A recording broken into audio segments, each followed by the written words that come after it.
and we're going to talk about the Drake and Kendrick Lamar beef from a numbers perspective, like we always do on this channel.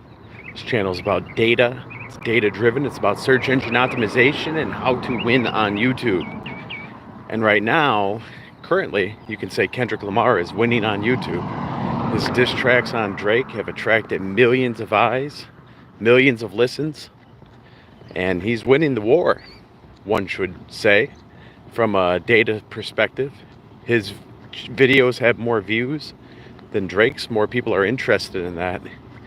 I put together a nice little video assessment of the 2023 numbers because I felt like that gave perspective to where everybody was when the beef started, and also the current numbers as of last Sunday. So when I put that video together, it was Sunday afternoon, and things were changing rapidly, like so many things do with the internet. And we saw a new song get uploaded by Drake at the end of Sunday. This song wasn't very remarkable in my opinion, the Heart Part 6. I mean, it was a response, but I didn't think it was that great, my own opinion. But I don't put opinions in my videos. I interpret data because numbers don't lie. And I think it's important to assess the data. So maybe in 3 months it'll be interesting to look and see how this beef has actually impacted both the careers of Drake and Kendrick Lamar. If Drake is selling less tickets, if Drake is getting less streams, and if Kendrick Lamar has actually improved business by reinforcing his standing in the eyes of the hip-hop community. Let's see if that translates to more reception from the overall industry, or just such a strengthened support in the hip-hop community. Maybe it will actually expand his reach within that community, and maybe that diminished support in the hip-hop community will actually reduce Drake's ability to monetize his musical efforts. We'll see what happens, right? I hypothesize, this is opinion based on prior performance, that's probably not going to affect Drake too much financially. Obviously, in terms of his standing with hip-hop purists, it's probably buried him. He already had questionable credibility because of his pop leanings in his music.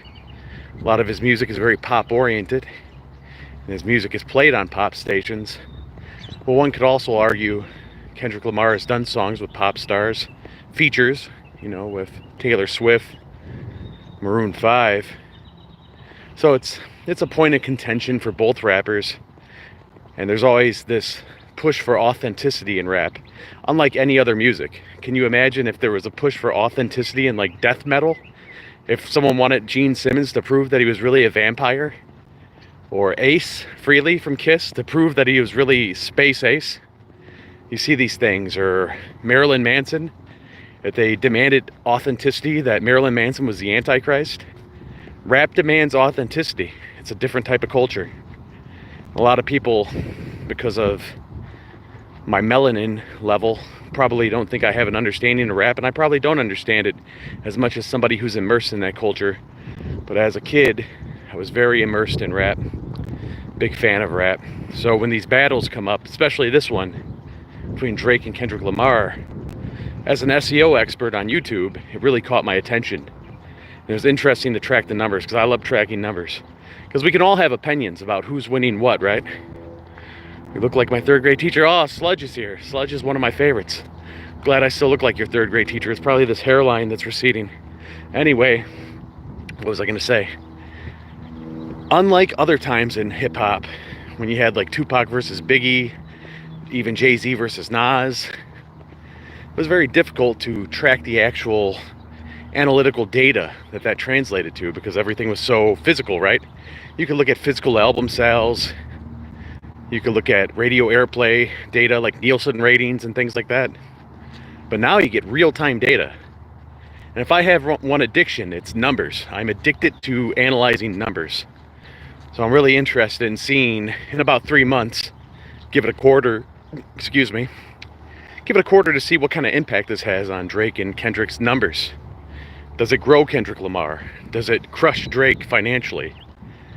Especially, there's certain claims about Drake's character in those Kendrick Lamar disses. about his alleged favor of underage girls that's been brought up in Kendrick's disses. So does that come to light? Do people come forward and say that they've had those interactions with Drake? That would obviously greatly diminish his actual reach as an artist. We've seen it with R. Kelly. We've seen it with Michael Jackson as well. Man, Pitbull is a great artist. That's one guy who really knows how to market himself. I saw Pitbull live like, I don't know, maybe 10 years ago now with Kesha, just to get perspective on when that was. And that's a guy who really took lemons and made lemonade out of it. He had, I think it was TVT Records, crashed, and Pitbull was signed to TVT at the time, with Little John associated there. He was a street rapper, turned everything around, and he might have lost credibility with the streets, Pitbull did, but he does great things as an artist now. Definitely grabbed a lot more fans, but Pitbull actually builds schools and stuff now. He built one out here in Phoenix. I think it's in Tempe, maybe. But yeah, Pitbull is a great success story. Turned his life from a negative to a positive, and he just wants y'all to know that. But yeah, I appreciate that. Me and Bezos are going for the Pitbull look, I guess. I wouldn't shave my head though, because I'm not 100% sure that it's without blemish. I might have a few dents on my head, caught a few stray punches maybe in my youth. But it'll be interesting, this whole rap beef. It's different with the internet. And you also got to look at it like this too, because there's been allegations that people are buying views, putting fake views, and I heard Drake may have been putting some bots on Twitter bots, to suppress the news feed of people. Those are tactics that Tupac and Biggie couldn't employ, obviously, and I think those tactics are kind of weak too on anyone's part if you're doing fake things. Like the whole, by him putting the AI Tupac and Snoop on that song, I would say that that was a misstep, because it's inauthentic, right? It's literally AI voices, and hip-hop culture is something that demands authenticity from artists. So to put AI stuff on there, that was just stupid. Especially when, at the same time, we were looking at a lot of songs coming out and people were trying to determine, okay, is this really Kendrick Lamar rapping or is it AI? Is this really Drake rapping or is it AI?